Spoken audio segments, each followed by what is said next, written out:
Hello student. Today we'll study about some special cases of salt hydrolysis. And one of them is pH of salt containing a polyvalent anion, where anionic hydrolysis is going on.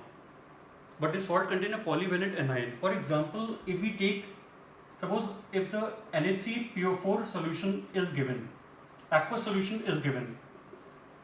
Fine. Okay, first of all, it is a salt of strong base and a weak acid. Okay, what is strong base here? NaOH. And what is the weak acid here? S3PO4. And you know S3PO4 is a tri-basic acid. It's a tri-protic acid or tri-basic acid. It is a weak acid and it ionizes in 3 steps. Okay, so it is salt of strong base and a weak acid. Already you have done a simple case where the salt contained a monovalent anion. But it is a different case because we have got a triprotic acid.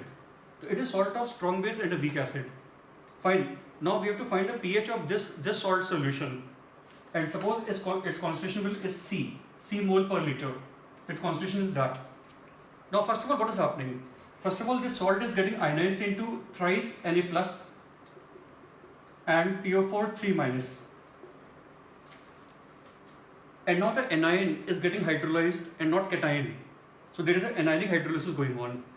But when this anion hydrolyzes, it do so in 3 steps. And what are those steps are? First of all, this anion PO4 3 minus.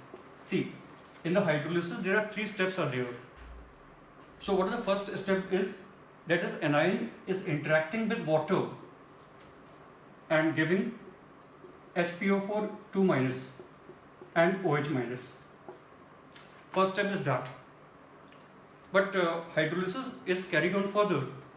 What is second step? This anion HPO4 2 minus obtained is further interacting with water and giving H2PO4 minus and OH minus. That is second step. But again, it is further going on.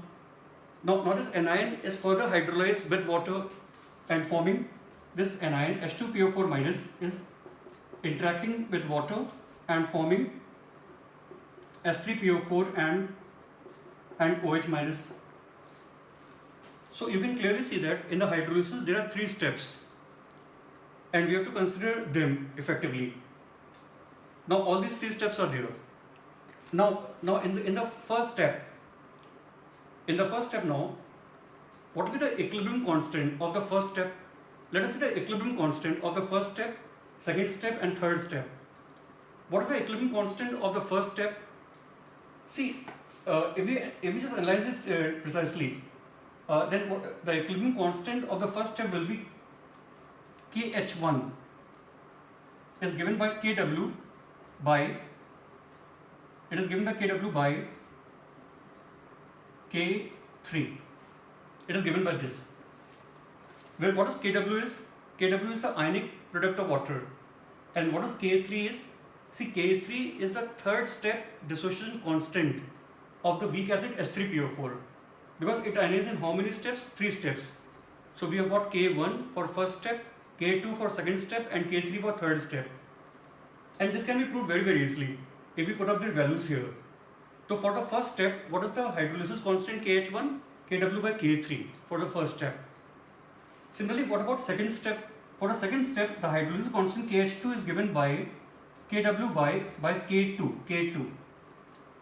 And for the third step, the hydrolysis constant KH3 is given by KW by K1. It is given by this. So first of all, we can see the equilibrium constant for all these 3 steps. That is KH1, KH2 and KH3. We can see that. Now, one very, very important thing is there. Like in the ionization of the triprotic acid S3PO4, it has got 3 steps, like it is ionizing 3 steps. But all the 3 steps are not ionizing in the equal manner. And if you look at precisely, if you look at that, if the value of the dissociation constant of the first step is somewhat significant, you can say high. But what about second step? The value of second step dissociation constant is very less. And what about third step? It is very, very least, you can say. Now, what a sequence are there? See, we can say that K1 is significant higher than K2, and K2 is significant higher than K3. So this thing is very, very important here. You make a relative comparison of the value of K of these three steps. You can see that K3, where does K3 stand? The value of K3 is the least, and K2 is just moderate, and K1 is somewhat significant. And the value of these K have got the direct influence on the ionization of the weak acid and its different steps. Now, if we just, this is always true for any triprotic acid or diprotic acid. It is always true for that. Now, if we just apply this point here, now you can see that KH1 is given by Kw by K3, and the value of K3 is the least. So what does this mean? If the value of K3 is the least, then according to here, what will be happening? The value of KH1 will be very high. Fine, the value of KH1 is very, very high. And what does this mean? If the value of KH1 is very high, so this means that this first step hydrolysis, well, the extent of hydrolysis is very significant, or hydrolysis is going to be of large extent, because the extent of hydrolysis depend upon the value of KH, and here KH is high because K3 is the least. And if you look at the second step, the value of K2 is just moderate. So the value of KH2 is not very high, And if you look at the last step, the value of K1 is maximum actually. And if the value of K1 is maximum, then the value of KH3 is the least. And if the value of KH3 is the least, what does this mean?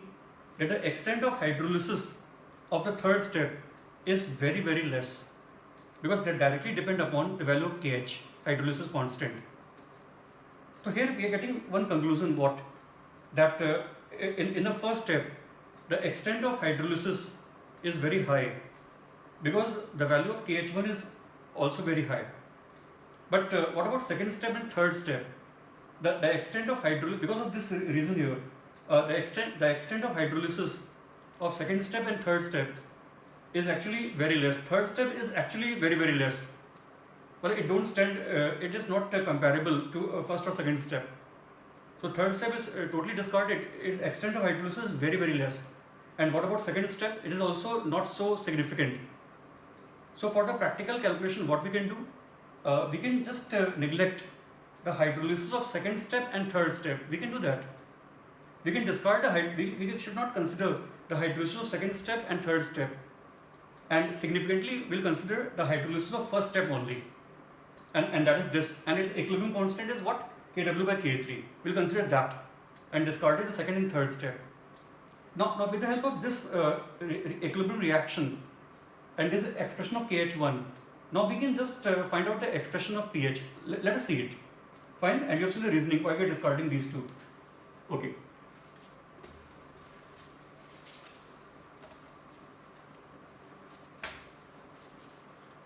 Okay. So this is the equilibrium constant KH1, and this is the reaction is starting constant is C, and water is taken in large amount. Then from C, what is the part getting hydrolyzed? It is CH, where H stands for degree of hydrolysis. Degree of hydrolysis. H stands for that, the degree of hydrolysis. So on the right side, what do we obtain? We obtain CH and CH. We obtain that. Fine.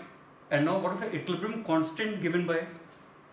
The equilibrium constant is actually KH1 is given by concentration of product, that is CH into CH upon C1 minus H. And what is the KH1 equal to? Kw by K3. It is equal to that. One of the C is getting cancelled, and obviously the degree of hydrolysis is very, very less in comparison to 1. So we can discard H in comparison to 1. We can do that. So what do we obtain now? We obtain that Kw by K3 is equal to CH square. We obtain this. And from this now, what is H equal to? we obtain that now H is equal to root of Kw by K3 into C. The degree of hydrolysis is given by this root of Kw by K3 into C. And once we obtain the value of H, now we have to find the pH. So at the equilibrium point, what is the concentration of hydroxyl ion given by? So see, the hydroxyl ion concentration is given by CH, and we can put up the value of H there, and that is what, C into under root of Kw by K3